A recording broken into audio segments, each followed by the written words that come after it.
오늘 우리에게 주시는 하나님의 말씀은 사사기 16장 20절 말씀입니다. 들릴라가 이르되 삼손이여 블레셋 사람이 당신에게 들이닥쳤느니라 하니 삼손이 잠을 깨며 이르기를 내가 전과 같이 나가서 몸을 떨치리라 하였으나 여호와께서 이미 자기를 떠나신 줄을 깨닫지 못하였더라. 아멘. 우리가 많은 경험들을 하지 않습니까? 그런데 그 경험이 나에게 좋은 기억으로 남고 나쁜 기억으로 남는 것은 왜일까? 어떤 사람에게는 첫인상이 굉장히 중요하기도 하고 어떤 상황은 과정 자체가 중요한 사람도 있고 또 어떤 사람에게는 어떻게 마무리되느냐가 좋은 기억과 나쁜 기억을 가르는 요소가 되기도 합니다. 심리학자이자 경제학자이고 노벨상을 수상한 데니얼 카너먼은 제가 지금 조금 전에 했던 이 이야기를 피크 앤드 룰이라고 정의를 했습니다. 정점, 그 다음에 끝, 규칙, 우리말로 그렇게 설명하는데 결국 어떤 일들은 가장 하이라이트, 피크에서 어떤 일이 있었느냐 그리고 어떻게 마무리되느냐가 우리가 그 경험을 좋은 기억으로 받아들이기도 하고 안 좋은 경험으로 기억하기도 한다, 그런 얘기입니다. 그런데 사실 사람마다 가치관이 다르기 때문에 좋고 나쁨에 관해서는 딱 정해진 게 없어요. 어떤 사람은 작은 것이 좋다고 말하는 사람도 있고 어떤 사람은 큰 것이 좋다고 말하면 그것은 각자의 가치관이 좋고 나쁨을 선택하는 거니까 이거를 어떻게 정할 수는 없습니다.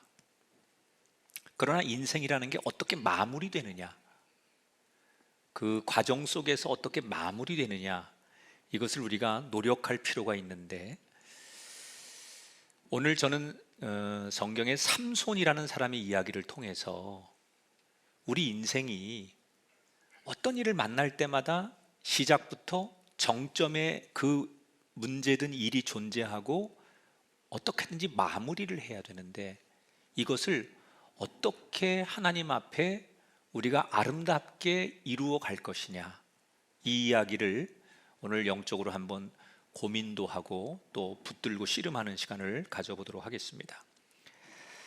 삼손이라는 사람이 활동하던 시대는 이스라엘이 블레셋의 지배를 받던 사사시대입니다.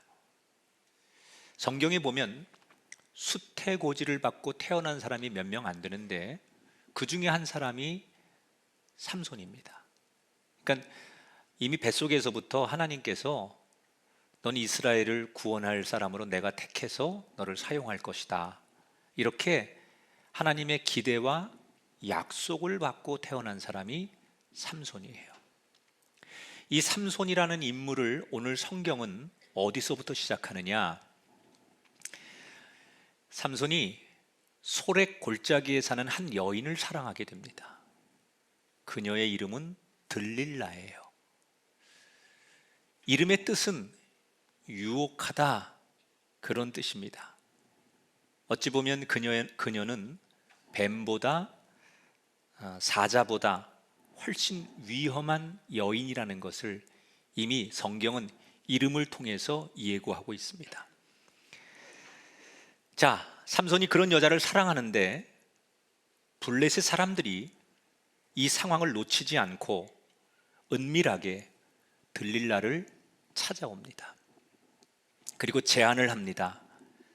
삼손이라는 사람이 굉장한 힘을 가지고 있는데 그 힘이 어디서부터 나오는지 근원을 알려달라. 그리고 혹시 약점이 있으면 그 약점을 알려주면 그 대가로 큰 돈을 주겠다. 블레셋 사람들은 왜 이렇게 삼손에 대해서 호들갑을 떨고 엄청난 돈과 함께 들릴라에게 그런 제안을 했을까요? 적어도 당시의 블레셋 사람들에게는 삼손은 가장 경계 대상 1호였습니다. 이 삼손이라는 사람이 변변한 무기도 없이 고작 나귀 턱뼈 하나로 1000명을 죽인 장본인입니다. 블레셋의 한복판에 들어가서 그들의 상징인 성문을 떼다가 그거를 내팽개치기도 하고, 또 웬만한 블레셋 사람들이 덤볐다가 이 삼손을 이기지 못해서 내동댕이 쳐지는 여러 가지 일들을 겪으면서 블레셋 사람들은 완전히 자존심이 뭉개진 거예요. 그래서 정말 모두의 표적이 된 거죠. 그래서 들릴라를 이용해서 엄청난 돈의 눈이 먼 들릴라와 함께 공모해 삼손의 약점을 찾아내기로 합니다. 처음에 이 삼손이 들릴라가 여러 가지 제안을 했을 때 3번이나 거짓말을 하고 둘러댑니다. 내 힘의 근원은 이거야 라고 말했지만 사실은 말하고 싶지 않아서 계속 들러대다가 계속해서 요구하는 이 들릴라를 결국 거절할 수 없어 마지막에 솔직하게 이야기를 합니다. 삼손이, 나는 사실 태어날 때부터 나시린인데, 나시린이라고 하는 이 구별된 사람이라는 것을 상징하기 위해서 머리를 자르지 않는다. 내가 만약 머리를 자르게 되면 힘이 약해져서 일반 사람처럼 될 거다 라고 자기의 정체성 그리고 자기의 비밀을 솔직하게 이야기합니다. 그날 밤 들릴라는 삼손이 자신의 무릎을 베고 자게 한 후에 잠든 삼손의 머리를 완전히 밀었습니다. 그리고는 태연하게 삼손을 깨우며 블레셋 사람들이 쳐들어왔으니 어서 일어나라고 삼손을 깨우죠. 이때 깜짝 놀라 깨어난 삼손이 이렇게 외칩니다. 내가 전과 같이 나가서 본때를 보여주리라. 그런데 웬일입니까? 삼손은 전혀 힘을 쓸 수가 없었습니다. 이유는 하나님께서 그를 떠나셨기 때문입니다. 결국 힘 한번 써보지 못한 삼손은 블레셋 사람들에게 결박을 당하고 두 눈이 뽑혀지고, 그리고 블레셋 사람들이 데려간 감옥에 갇혀서 거대한 맷돌을 돌리는 조롱거리가 되지요. 자, 여러분, 조금 전에 삼손이 잠에서 깨어나면서 외쳤던 한마디 기억이 나십니까? 삼손이 뭐라고 말했죠? 전과 같이라고 말했어요. 내가 이전에 했던 대로 나가서 본때를 보여주리라. 이 말은 허풍이 아니었습니다. 왜냐하면 지금까지 삼손에게는 누구에게도 정말 밀리지 않는 많은 자랑의 경험들이 있었습니다. 보통 사람들은 할 수 없는 많은 이전의 경험들이 있었습니다. 맨손으로 사자를 때려잡아서 죽이기도 하고, 한 번은 여우 300마리를 잡아다가 꼬리와 꼬리를 묶어가지고 불을 질러서 블레셋 사람들의 밭을 다 태우기도 했고, 그러니 이런 삼손에게 블레셋 사람들의 몇십 명은 문제도 되지 않아요. 나귀 턱뼈 하나로 완전 무장한 블레셋 사람들 1000명을 상대할 수 있는 힘을 가진 이 삼손은 세상 말로 무서울 것이 없는 승승장구하는 사람이에요. 자, 이런 삼손을 가리켜서 우리는 승리의 경험이 많은 사람이다 이렇게 얘기합니다. 여러분, 큰 소리 칠만하죠. 내가 지금까지 살아오면서 어떤 싸움을 하고 누구와 싸움을 해도 승리의 경험이 많으니 그는 자랑할 만했습니다. 그러니 그가 깨어나면서 내가 전과 같이 이전에 했던 대로 본때를 보여주리라 라고 말한 것은 결코 어려운 일이 아닙니다. 그런데 이 대목에서 삼손이 간과한 것이 있었어요. 이전에 그가 수없는 승리의 경험을 한 건 맞습니다. 그런데 그가 그동안 승승장구하고 승리하고 이길 수 있었던 이유가 뭐냐? 그것은 여호와의 영이 그를 이끌어 가고 있었기 때문이라는 거예요. 사실 사사기에서 정말 강조하고 싶은 이야기는 성경에 계속 반복을 합니다. 여호와의 영이 그를 움직이기 시작하셨더라. 여호와의 영이 삼손에게 강하게 임하니 그 사자를 찢었다. 여호와의 영이 삼손에게 갑자기 임하심에 30명을 쳐 죽였다. 여호와의 영이 갑자기 임하심에 그곳으로 1000명을 죽였다. 그가 그동안 수없이 경험했던 승리의 경험은 자기가 힘이 있어서가 아니라 알고 봤더니 하나님이 그와 함께 하셨다는 거예요. 승리의 경험이 아니라 하나님의 임재의 경험이 자신을 이긴 자로 만들어 줬던 거예요. 근데 삼손은 이걸 분별하지 못하는 거예요. 내가 승리한 것이 내 힘이었고 내 능력이었고 당연한 거라고 생각했기 때문에 이 승리의 경험에 결국 삼손은 중요한 순간에 걸려서 넘어지고 말았다는 거예요. 사실 삼손이 정답을 말하려면 이렇게 말했어야 되지요. 하나님께서 과거에도 나와 함께 하셨던 것처럼 이번에도 나와 함께 하실 겁니다. 하나님의 임재가 그때마다 함께 하셨던 것처럼 지금도 하나님이 나와 함께 하실 것입니다. 여러분, 삼손이 일하는 게 아니에요. 일은 하나님이 하시는 거예요. 삼손은 엄밀히 말하면 자신에게 임재한 하나님의 능력을 자기가 체험하고 경험하는 것뿐이에요. 흔히 우리가 교회 학교에서 아이들이 이 삼손 이야기 재밌게 듣다 보면 우리에게 어떤 인식이 있냐면 영화 같은데 드라마 같은데 삼손 이야기 나올 때 이렇게 머리카락이 힘의 근원이라고 생각을 해요. 그래서 가끔 스포츠 선수들이나 이런 사람들이 좀 강렬한 힘을 쓰기를 원하는 사람들이 상징적으로 머리를 많이 기릅니다. 야생마 같은 느낌을 주기 위해서. 근데 사실은 머리카락은 삼손의 힘의 상징이 아니에요. 거기서 힘이 나오는 게 아니에요. 그것은 내가 하나님 앞에 구별된 사람으로 살겠다는 나시린으로 표시하는 상징이지 머리카락 자체가 힘을 주고 안 주고의 문제가 아니라는 거예요. 결국 힘을 쓸 수 있는 것도 힘을 쓰지 못하는 것도 하나님의 임재가 삼손에게 있느냐 없느냐의 차이에서 힘을 쓰고 쓰지 못하는 거예요. 삼손이 여러분 나실인 구별된 사람으로 처음부터 이렇게 태어날 때부터 정해지잖아요. 그런데 그의 머리가 밀리기 전에도 이미 삼손은 온전한 나실인이 아니었어요. 왜냐하면 구별된 나실인이 하지 말아야 될 부정하다고 율법에서 말하는 시체도 가까이 하고 이방 여인들 이방 문화에 늘 취해 살고 이미 나실인으로서 자격이 없었어요. 그가 내가 나실인이라고 지킨 거라고는 고작 머리를 기르면서 삭도를 대지 않은 그 하나밖에 없었어요. 그러니까 결국 뭐예요? 거칠의 형식만 있는 거예요.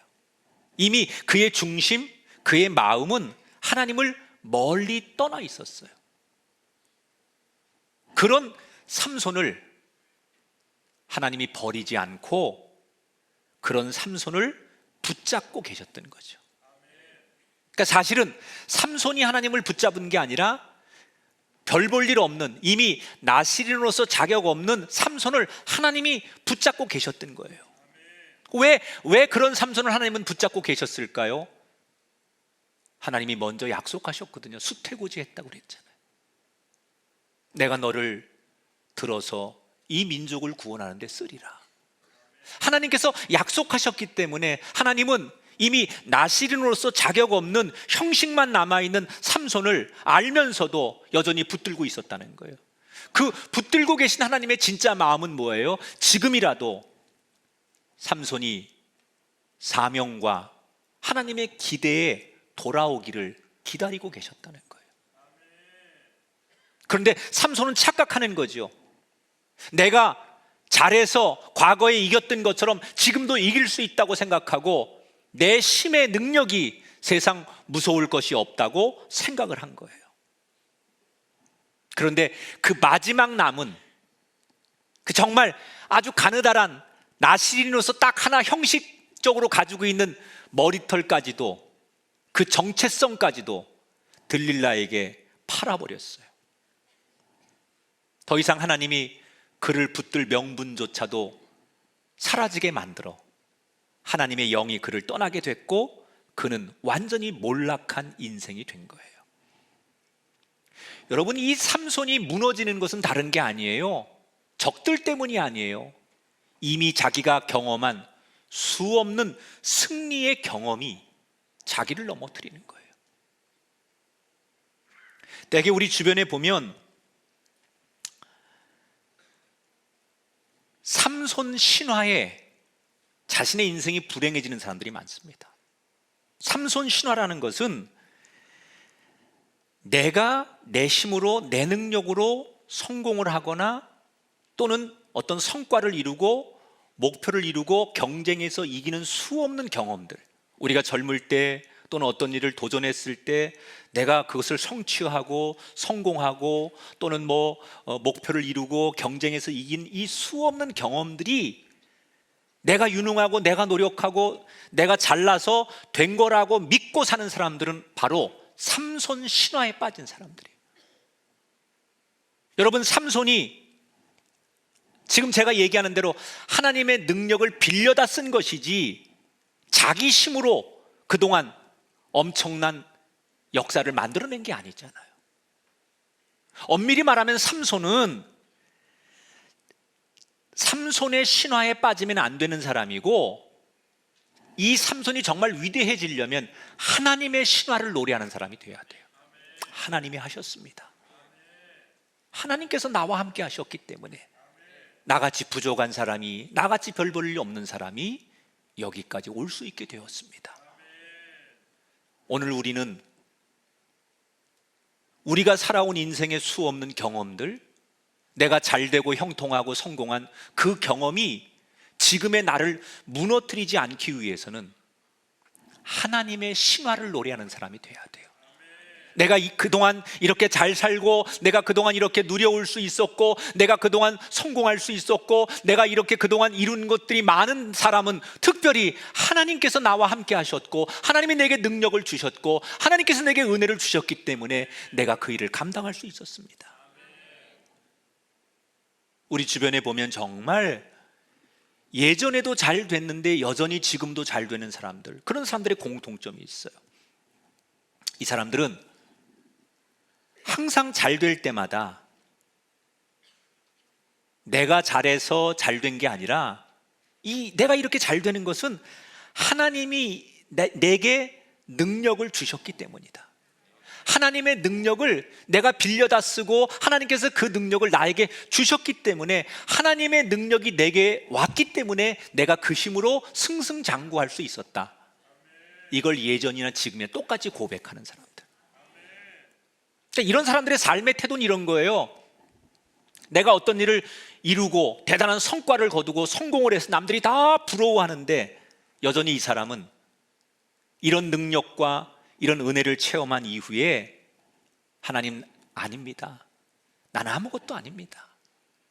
세상 사람들은 나를 너무나 부러워하고 내가 대단한 일을 한 것처럼 나를 추켜 세우지만, 여전히 하나님 앞에 서서 나는 빈 털털이입니다, 나는 아무것도 아닙니다, 그런 사람처럼 하나님 앞에 몸부림치는 사람들, 삼손의 신화에 붙들려 있지 않고 하나님의 신화를 이야기하는 사람들, 바로 그 사람들이 오늘도 성공을 보장받을 수 있는 사람인 것을 믿습니다. 우리 교회가 이제 올해로 30살 청년이 됩니다. 우리 교회는 아직도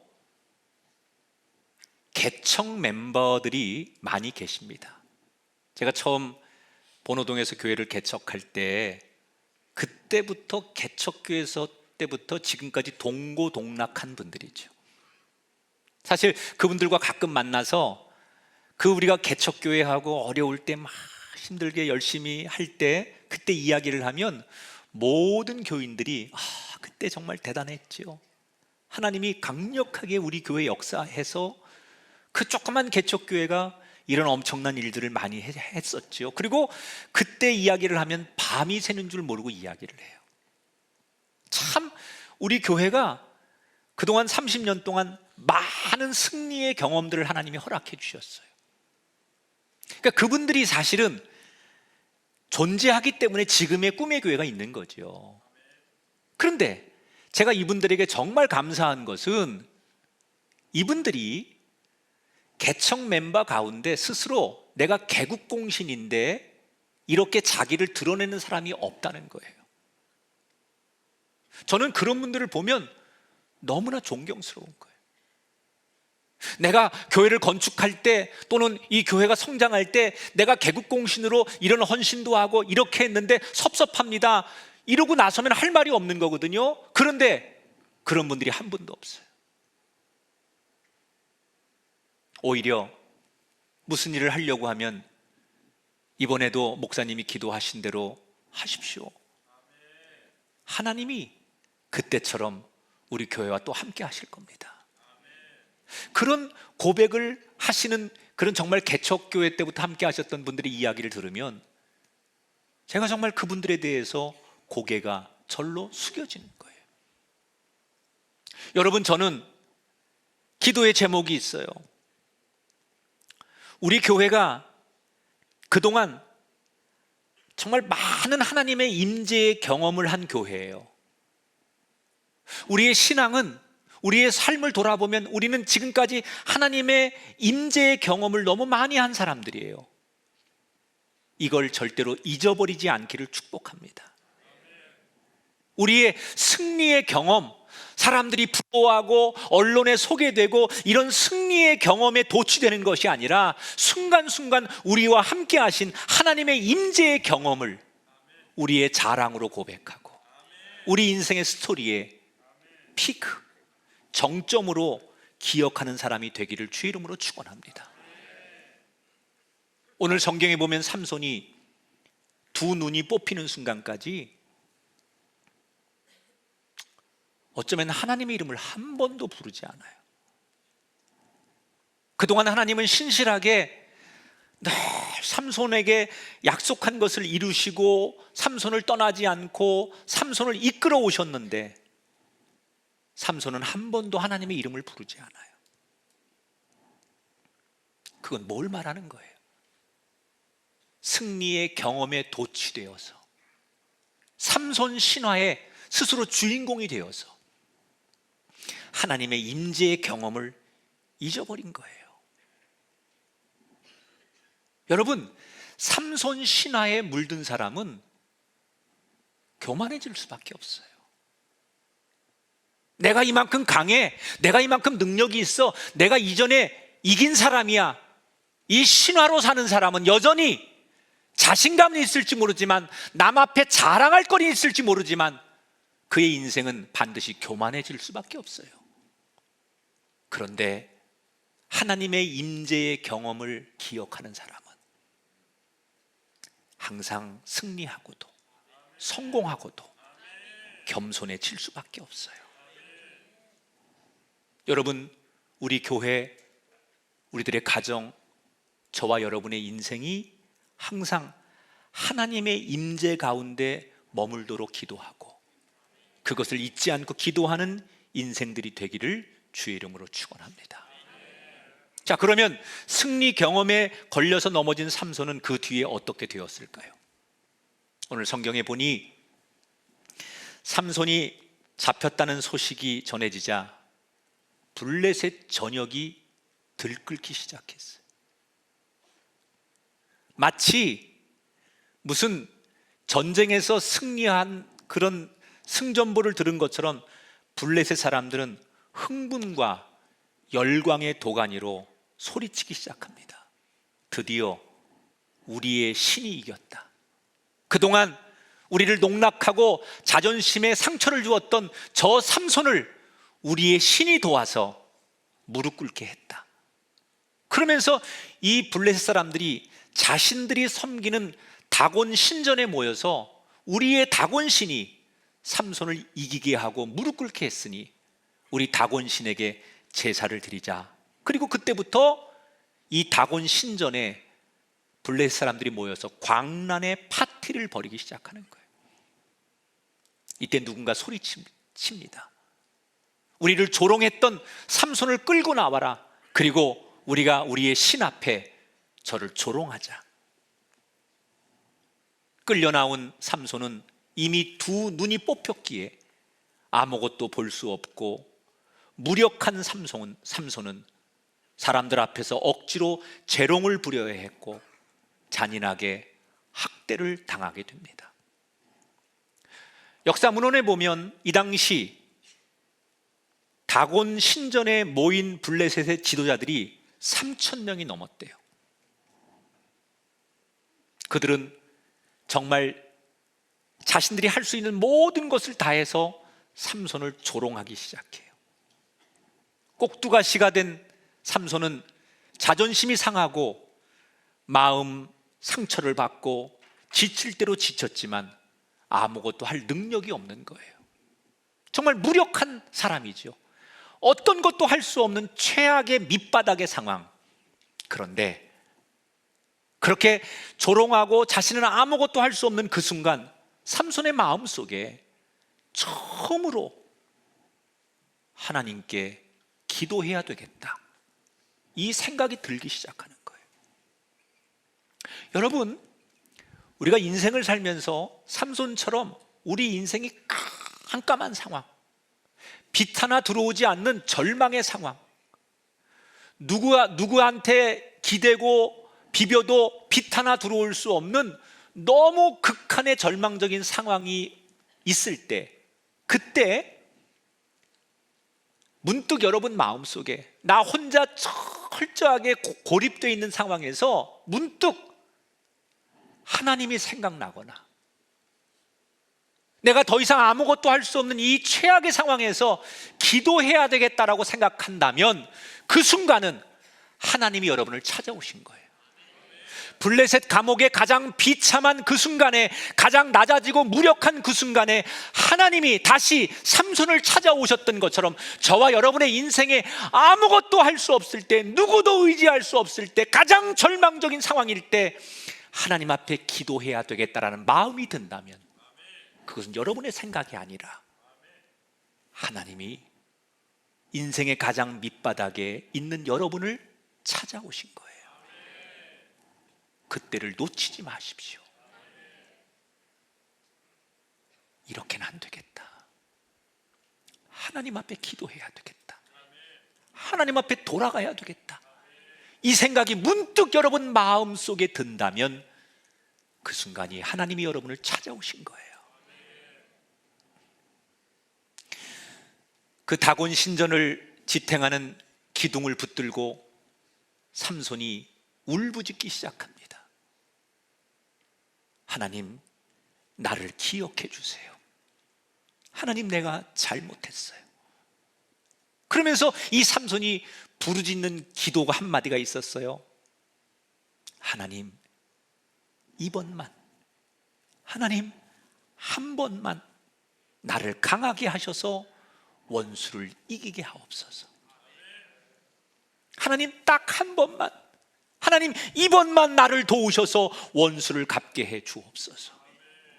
그리고 그 다곤 신전을 지탱하는 기둥을 붙들고 그는 울부짖으며 몇 번이고 하나님 한 번만, 하나님 이번만 나에게 힘을 주옵소서라고 울부짖을 때 드디어 그에게 다시 힘이 솟구쳐 올라 그 기둥을 무너뜨려 그 다곤 신전에 모인 수천 명의 사람들이 그 신전이 무너지는 돌 무더미에 깔려 죽고 삼손도 거기에서 죽음을 당합니다. 자, 이 삼손의 죽음에 대해서 사사기 16장 30절에 딱 이 한마디를 기록합니다. 삼손이 죽을 때 죽인 자가 살아있을 때 죽인 자보다 더욱 많았더라. 그동안 자기가 살아오면서 이루었던 업적, 승리의 경험으로 자랑했던 모든 것을 다 합해도 마지막 순간에 죽으면서 이룬 업적을 능가할 수 없을 만큼 그는 엔딩, 마지막을 너무나 아름답게 마무리했다는 거예요. 이미 앞에서 자신이 이루었던, 자신이 만들어 놓았던 수없는 승리의 경험 때문에 넘어졌던 삼손이 지금 실패의 경험을 통해서 이전의 모든 경험을 넘어서게 됐는데 그 비결이 뭘까? 그것은 조금 전에 삼손이 울부짖으며 했던 기도에 담겨 있어요. 삼손이 이렇게 기도했지요. 구하옵나니 이번만, 한 번만 나를 강하게 해 주옵소서. 여러분, 앞에서는 그가 몰락할 때 그가 했던 고백은 뭐예요? 내가 전과 같이 이전에 했던 대로 나가서 본때를 보여주리라. 이게 첫 번째 고백이었어요. 그런데 그가 다시 일어날 때 고백은 뭐예요? 이번만. 이 두 단어가 너무나 큰 대조를 이루고 있죠. 삼손이 교만해서 스스로를 맹신하던 인생이었어요. 그래서 그는 말끝마다 이전에 했던 대로 전과 같이 내 경험을 빗대어 내가 승승장구한 내 전적을 가지고 지금도 그렇게 할 거다라고 자만했던 사람이었어요. 그런데 그의 인생이 마지막에 어떻게 바뀌어요? 하나님, 이번만, 한 번만 도와주세요. 이 한마디가, 이 한마디의 고백이 삼손의 전혀 다른 인생을 만들었다는 거예요. 삼손은 지금까지 제가 이전처럼 모든 것을 할 수 있을 줄 알았어요. 그런데 그가 실패를 경험하고 나서 마지막을 만드는 과정 속에서 하나님 없이는 나는 아무것도 아니라는 것을 고백하게 돼요. 지금 삼손은 두 눈이 뽑힌 채 아무것도 아닌 인생이에요. 그러니 이번 한 번만 나를 강하게 하셔서 이번 한 번만 나를 도와주옵소서. 이 마지막의 기도가 삼손을 아름다운 인생의 마무리에, 엔딩에서 승리자로 만드는 고백이 되었다는 거예요. 여러분, 우리는 날마다 우리가 만나는 수없는 일들 가운데 이번만의 은혜를 구해야 돼요. 하나님, 한 번만 저를 도와주세요. 이 기도가 우리 입술을 떠나지 않아야 돼요. 물론 이게 문맥상으로는 이번만이라고 하고 한 번만이라고 하면 끝을 얘기하는 것 같지만 사실은 우리 인생은 한 사건이 끝나고 또 내일 또 다른 사건과 상황이 생기고 우리에게 앞으로 또 다른 일들이 생길 때마다 우리의 그 일의 마무리는 항상 하나님, 이번만, 이 은혜를 간구하면서 우리의 인생의 끝맺음이 있어야 된다는 거예요. 매 순간마다 우리가 어떤 일이 생길 때마다 늘 우리는 이전과 같이라는 생각이 아니라 하나님, 한 번만 나를 불쌍히 여겨주시고 한 번만 나에게 은혜를 주시고 이번 한 번만 나를 도와주옵소서. 이렇게 날마다 하나님의 은혜를 간구하는 갈무리의 인생이 돼야 돼요. 여러분이 지난날 성공한 수없는 성공의 경험도 잘못 빚으면 우리를 넘어지게 합니다. 그러나 여러분이 지금까지 실패한 이 경험을 잘만 지금 빚으면 결국 우리를 넘어서게 합니다. 우리 인생의 가장 정점은 우리가 사람들 앞에서 내가 예전에 이렇게 이겨봤고, 내가 예전에 이렇게 성공했고, 내가 예전에 이렇게 잘 나가던 사람이야, 이 승리의 경험을 자랑하는 사람이 아니라, 그때 하나님이 나와 함께 하셨고, 우리 자녀에게 함께 하셨고, 우리 가정에 함께 하셨다라는 임재의 경험을 우리 인생의 하이라이트에 두기를 축복합니다. 그리고 우리의 경험을 이번만의 은혜로 잘 갈무리한다면 우린 여전히 어떤 일을 만나도 그 사건마다 하나님의 은혜로 마무리가 되는 인생이 될 줄 믿습니다. 삼손을 붙잡고 이끄셨던 하나님의 임재와 삼손을 일으켜 이전보다 더 큰 일을 이루신 하나님의 은혜가 오늘 이 말씀을 듣는 저와 여러분, 우리의 가정 속에 늘 함께 하시기를 주의 이름으로 축원합니다.